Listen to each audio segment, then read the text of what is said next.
Hi friends, ಇವತ್ತು ನಾವು ಮಸಾಲೆನ ರುಬ್ಬದೆ ತುಂಬಾ ಸಿಂಪಲ್ಲಾಗಿ ಅದು ಕೂಡ ರುಚಿಕರವಾಗಿ ಯಾವ ರೀತಿ ಒಂದು ಬೇಳೆ ಸಾರನ್ನ ಮಾಡೋದು ಅಂತ ನೋಡೋಣ ಬನ್ನಿ. ನಾನಿಲ್ಲಿ 1 ಗ್ಲಾಸಷ್ಟು ತೊಗರಿಬೇಳೆಯನ್ನು ತೊಗೊಂಡಿದ್ದೀನಿ. ಕಾಫಿ ಕುಡಿಯೋ ಲೋಟದಲ್ಲಿ 1 ಗ್ಲಾಸಷ್ಟು ತೊಗರಿಬೇಳೆ ಚೆನ್ನಾಗಿ 2-3 ಬಾರಿ ತೊಳೆದು ಇದನ್ನು ಒಂದು 20 ನಿಮಿಷಗಳ ಕಾಲ ನೆನೆಯಲಿಕ್ಕೆ ಇಡ್ತಾ ಇದ್ದೀನಿ. ಹಾಗೆ 1 ದಪ್ಪ ಈರುಳ್ಳಿ, 2 ದಪ್ಪ ಟೊಮೆಟೊವನ್ನು ಹೆಚ್ಚಿಟ್ಕೊಂಡಿದ್ದೀನಿ. ತರಕಾರಿ ಒಂದು 2 ಬದನೆಕಾಯಿ, ಹಾಗೆ 1 ಗೆಡ್ಡೆಕೋಸು ಅಥವಾ ನವಿಲುಕೋಸು ಅಂತ ಏನು ಹೇಳ್ತೀವಿ ಅದು, ಹಾಗೆ ಆಲೂಗೆಡ್ಡೆ 1, ಬೀನ್ಸು, ಹಾಗೆ ಒಂದು ಸ್ವಲ್ಪ ಕ್ಯಾರೆಟನ್ನು ತೊಗೊಂಡಿದ್ದೀನಿ, ಒಂದು ಅರ್ಧ. ನಂತರ ನಾನಿಲ್ಲಿ ಒಂದು ಕುಕ್ಕರಿಗೆ ತೊಗರಿಬೇಳೆನೆಲ್ಲ ಏನು ನೆನೆಸಿಟ್ಕೊಂಡಿದ್ವಿ ಅದನ್ನು ಹಾಕ್ಕೊಳ್ತಾ ಇದ್ದೀನಿ. ಹಾಗೆ ಈರುಳ್ಳಿ ಟೊಮೆಟೊನ ಕೂಡ ಇದರಲ್ಲಿ ಸೇರಿಸ್ತಾ ಇದ್ದೀನಿ. ನಂತರ ಹೆಚ್ಚಿಟ್ಕೊಂಡಂತಹ ತರಕಾರಿಯನ್ನು ಕೂಡ ಇದರಲ್ಲಿ ನಾನು ಸೇರಿಸ್ಕೊತಿದ್ದೀನಿ. ಈ ತರಕಾರಿಗಳು ಯಾವುದು ಬೇಕಾದರೂ ನೀವು ಹಾಕ್ಕೋಬೋದು. ಅದೇ ರೀತಿ ಈ ರೀತಿ ಮಿಕ್ಸ್ ತರಕಾರಿಗಳನ್ನ ಹಾಕ್ಕೊಳ್ಳೋದ್ರಿಂದ ಸಾಂಬಾರು ತುಂಬಾ ರುಚಿಕರವಾಗಿರುತ್ತೆ. ನೀರಿನ ಕನ್ಸಿಸ್ಟೆನ್ಸಿ ನೋಡ್ಕೊಂಡು ಹಾಕ್ಕೋಬೇಕು, ಯಾಕೆಂದರೆ ನಾವಿಲ್ಲಿ ಮಸಾಲೆಯನ್ನು ರುಬ್ಬಿ ಸೇರಿಸೋದಿಲ್ಲ. ಹಾಗಾಗಿ ಚಿಟಿಕೆ ಅರಿಶಿನ ಪುಡಿ, 1 ಸ್ಪೂನಷ್ಟು ಎಣ್ಣೆಯನ್ನು ಕೂಡ ಇಲ್ಲಿ ನಾನು ಸೇರಿಸ್ತಾ ಇದ್ದೀನಿ. ಹಾಗೆ 1-2 ಎಸಳು ಬೆಳ್ಳುಳ್ಳಿಯನ್ನು ಹಾಕ್ಕೋಬೋದು, ಆಪ್ಷನಲ್ ಅದು. ನನಗೆ ಹಾಕ್ಕೊಂಡ್ರೆ ತುಂಬಾ ರುಚಿಯಾಗಿರುತ್ತೆ ಸಾಂಬಾರು. ಹಾಗೆ ಸ್ವಲ್ಪ ಉಪ್ಪನ್ನು ಸೇರಿಸಿ ಮುಚ್ಚಳ ಮುಚ್ಚಿ ಕುಕ್ಕರ್ ಲಿಡ್ನ ಕ್ಲೋಸ್ ಮಾಡಿ ಒಂದು 2-3 ವಿಷಲ್ನ ಇದನ್ನು ತರಿಸ್ಕೋಬೇಕು. ನೋಡಿ, ಈಗ 3 ವಿಷಲ್ ಬಂದು ಚೆನ್ನಾಗಿ ವಿಷಲೆಲ್ಲ ಹೋಗಿದೆ.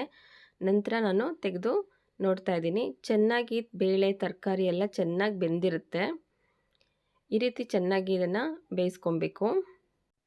ಈಗ ಮತ್ತೆ ಸ್ಟವ್ನ ಹಚ್ಚಿ ನಾವು ಇದಕ್ಕೆ ಏನೇನು ಪದಾರ್ಥಗಳನ್ನ ಸೇರಿಸ್ಬೇಕು ಅಂತ ನೋಡೋಣ. ನಾನಿಲ್ಲಿ ಸಾಂಬಾರು ಪುಡಿ ತೊಗೊಂಡಿದ್ದೀನಿ, 3 ಸ್ಪೂನಷ್ಟು ಸಾಂಬಾರು ಪುಡಿ. ಅಂದರೆ ಇದರಲ್ಲಿ ಹಚ್ಚ ಖಾರದ ಪುಡಿನೂ ಕೂಡ ಮಿಕ್ಸ್ ಆಗಿರುತ್ತೆ, ಖಾರದ ಪುಡಿನೂ ಕೂಡ ಇದರಲ್ಲಿ ಮಿಕ್ಸ್ ಮಾಡಿರ್ತೀನಿ.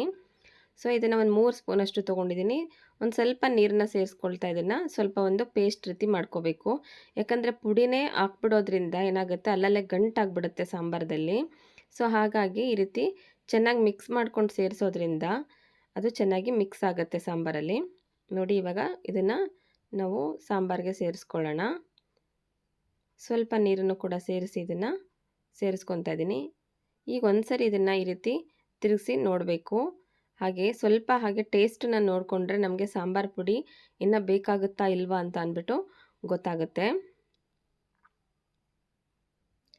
ನಂತರ ಇದಕ್ಕೆ ನಾವು ಆಲ್ರೆಡಿ ಉಪ್ಪನ್ನು ಹಾಕಿರ್ತೀವಿ, ಸೊ ನೋಡ್ಕೊಂಡು ಉಪ್ಪನ್ನು ಹಾಕೋಬೇಕು. ನಾವು ಒಂದ್ಸರಿ ಟೇಸ್ಟ್ ನೋಡಿದ ತಕ್ಷಣ ಗೊತ್ತಾಗುತ್ತೆ ಇಲ್ಲಿ ಉಪ್ಪು ಎಷ್ಟು ಬೇಕು ಅಥವಾ ಇನ್ನೂ ಪುಡಿ ಸ್ವಲ್ಪ ಹಾಕಬೇಕಾ, ಈ ರೀತಿ ಎಲ್ಲ ಗೊತ್ತಾಗುತ್ತೆ. ನೋಡಿಕೊಂಡು ಹಾಕೋಬೇಕಾಗತ್ತೆ. ಸ್ವಲ್ಪ ಇಲ್ಲಿ ನಾನು ಹುಣಸೆ ಹಣ್ಣನ್ನು ನೆನೆಸಿಟ್ಕೊಂಡಿದ್ದೆ, ಇದರ ರಸನ ಸ್ವಲ್ಪ ಇದರಲ್ಲಿ ಮೈಲ್ಡಾಗಿ ಸೇರಿಸ್ತಾ ಇದ್ದೀನಿ. ಜಾಸ್ತಿ ರಸನ ಕೂಡ ಹುಣಸೆ ರಸನ ಹಾಕ್ಕೋಬೇಡಿ, ಯಾಕಂದರೆ ಟೊಮ್ಯಾಟೊ ನಾವು ಆಲ್ರೆಡಿ ಹುಳಿಗೆ ಹಾಕಿರ್ತೀವಿ. ನೋಡಿಕೊಂಡು ನಾವು ಹುಳಿನ ಸೇರಿಸ್ಕೋಬೇಕು. ಸ್ವಲ್ಪ ಹುಣಸೆ ರಸನ ಬಿಡೋದ್ರಿಂದ ಈ ಸಾಂಬಾರು ಒಳ್ಳೆ ಟೇಸ್ಟನ್ನು ಕೊಡುತ್ತೆ ಅಂತ ಹೇಳ್ಬೋದು. ಫ್ರೆಂಡ್ಸ್, ಆಲ್ರೆಡಿ ನಾವು ತರಕಾರಿನೆಲ್ಲ ಚೆನ್ನಾಗಿ ಬೇಯಿಸ್ಕೊಂಡಿದ್ದೀವಿ. ಸೊ ಹಾಗಾಗಿ ಮತ್ತೆ ಸಾಂಬಾರು ಜಾಸ್ತಿ ಬೇಯಬೇಕು ಅಂತೇನಿಲ್ಲ.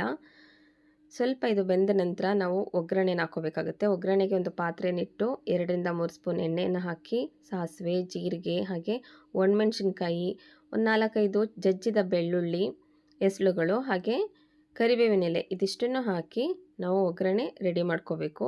ನಂತರ ಇದನ್ನು ಸಾಂಬಾರಿಗೆ ಸೇರಿಸ್ಕೊಳ್ಳೋಣ. ಫ್ರೆಂಡ್ಸ್, ನೀವು ಒಗ್ಗರಣೆಗೆ ಇಂಗನ್ನು ಕೂಡ ಇಲ್ಲಿ ನೀವು ಸೇರಿಸ್ಕೊಬೋದು.